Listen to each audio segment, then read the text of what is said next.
Kita sebagai orang yang diberikan akal oleh Allah Subhanahu wa Ta'ala dan memiliki kesadaran yang alhamdulillah masih dalam bentuk yang sangat normal. Yang namanya sebuah dorongan kemaksiatan itu diawali dengan bisikan-bisikan kecil, ide-ide sederhana, gagasan-gagasan yang sederhana. Hendaknya kita berusaha untuk memadamkan ide-ide tersebut, gagasan-gagasan ringan tersebut sejak awal dia muncul. Kita memadamkannya sejak dia masih berupa bibit, belum berakar, belum berbatang, belum menumbuhkan dedaunan dan ranting-ranting.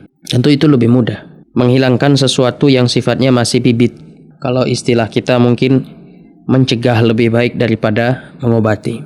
Nah, itu berlaku juga di dalam soal mendidik karakter diri agar lebih tangguh di hadapan dosa, yaitu sejak awal kita menyadari adanya bisikan-bisikan itu, kita berusaha untuk mengusirnya secepat mungkin. Selagi dia masih kecil, selagi dia masih halus, selagi dia masih kerdil. Karena sesungguhnya gagasan-gagasan dan ide-ide kemaksiatan yang terlihat remeh tadi itu, dia kalau dibiarkan, kalau dilestarikan, kalau diberikan tempat di hati kita, nah, dia tidak akan terus berada dalam rupa yang seperti itu. Dia akan berubah menjadi sebuah harapan.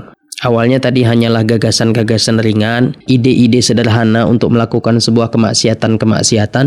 Tapi kalau tidak kita usir sejak awal kemunculannya, dia itu akan menjadi harapan, akan menjadi cita-cita, membesar.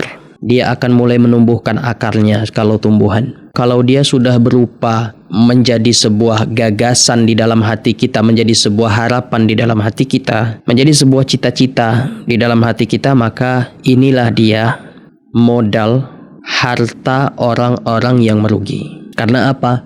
Apa yang tumbuh darinya adalah kesengsaraan demi kesengsaraan. Apa yang akan muncul dari gagasan-gagasan yang telah berubah wujud tadi menjadi sebuah harapan-harapan kemaksiatan itu, apa yang terlahir darinya itu hanyalah kebinasaan demi kebinasaan, kemerosotan demi kemerosotan, dan kemunduran demi kemunduran. Ini adalah modalnya orang-orang yang merugi, orang-orang yang bangkrut. والسابقون الأولون من المهاجرين والأنصار والذين اتبعوهم بإحسان رضي الله عنهم ورضوا عنه. STA TV Media Syiar Islam.